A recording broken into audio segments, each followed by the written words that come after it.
Hi అండి, నమస్తే. నేను మీ అనిల్ కుమార్ను. ఎలా ఉన్నారు? బాగున్నారా? దేవుని నామంలో మీ అందరికీ శుభాభివందనాలు తెలియజేసుకుంటున్నాను. ఉదయకాలం దేవుడు దీవించాలి, ఆశీర్వదించాలి. మీ అందరూ నా గురించి ప్రార్థన చేయండి. నేను మీ గురించి ప్రార్థన చేస్తాను. ప్రతి ఒక్కరము మనం దేవునిలో ఏకీభవించాలా.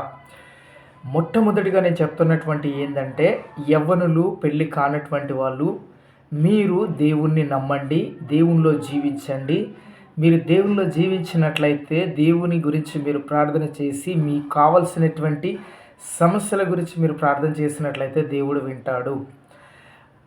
అమ్మాయికి ఒక మంచి అబ్బాయి కావాలంటే యేసుక్రీస్తు నమ్ము, ప్రార్థన చెయ్యి, మంచి అబ్బాయి దొరుకుతాడు. మంచి అబ్బాయికి మంచి అమ్మాయి కావాలంటే మీరు యేసుక్రీస్తు నమ్మండి, ప్రార్థన చేయండి, మీకు మంచి అమ్మాయి దొరుకుతుంది. ఎందుకు చెప్తున్నానంటే, దేవుడు మనల్ని వదిలిపెట్టేటువంటి దేవుడు కాదు. మనము ఆయనను ఎంతగా ప్రేమిస్తే దేవుడు మనకు అంతగా ఇచ్చేటువంటి వాడు. కాబట్టి మనం ఒకసారి దావీదు కీర్తన 6వ అధ్యాయం చదువుకుందాము. ఒకసారి 6వ అధ్యాయము 5వ వచనము మీరు చదవండి. మరణమైన వారికి నిన్ను గూర్చిన జ్ఞాపకం లేదు, పాతాళములో ఎవరు నీకు కృతజ్ఞతాస్తుతులు చెల్లించుదురు. ఈ వాక్యము నేను ఎందుకు చెప్తున్నానంటే, మనము చనిపోతే ఆయనకు అన్ఫిట్, అంటే మనం లెక్కలో లేవు. బ్రతికున్నప్పుడు మాత్రమే ఆయనకు లెక్కలో ఉంటామంట దేవుడికి. కాబట్టి నిజమైన దేవుడు ఎవరు అంటే యేసుక్రీస్తు. ఈ యేసుక్రీస్తు నమ్మడం వల్ల మనకి ఏమొస్తుంది అని అంటే పరలోకం వస్తుంది.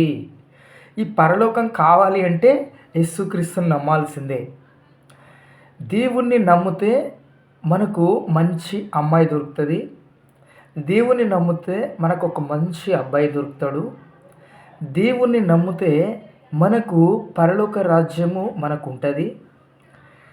మనము చనిపోతే మన ఆత్మ ఎక్కడికి వెళ్ళిపోతున్నది అనేది ఎవరికీ తెలియదు. కాబట్టి ప్రతి ఒక్కరు కూడా యేసుక్రీస్తుని నమ్మండి, యేసుక్రీస్తులో జీవించండి, యేసుక్రీస్తును ప్రేమించండి.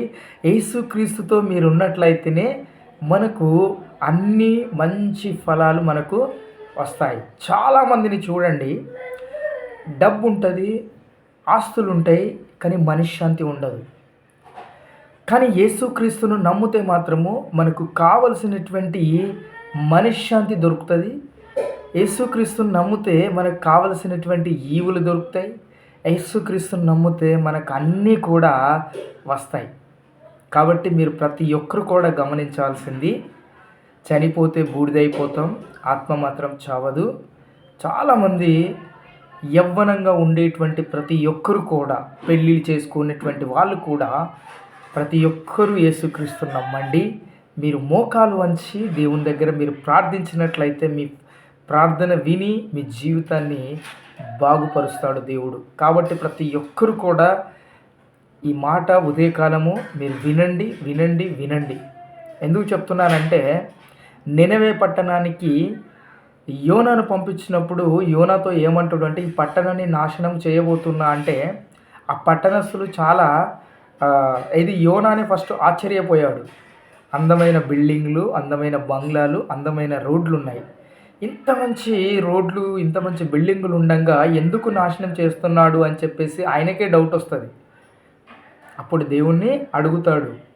అడిగినప్పుడు ఈ పట్టణము పాపముతో నిండి ఉన్నది, కాబట్టి దీన్ని నాశనం చేయబోతున్నాను. ఒకరోజు మన పట్టణం కూడా నాశనం అవుతుందేమో చెప్పలేం కదా. మన జీవితం కూడా నాశనం అవుతుందేమో చెప్పలేం కదా. అందుకోసమే యేసుక్రీస్తు నమ్మండి, యేసుక్రీస్తులో జీవించండి.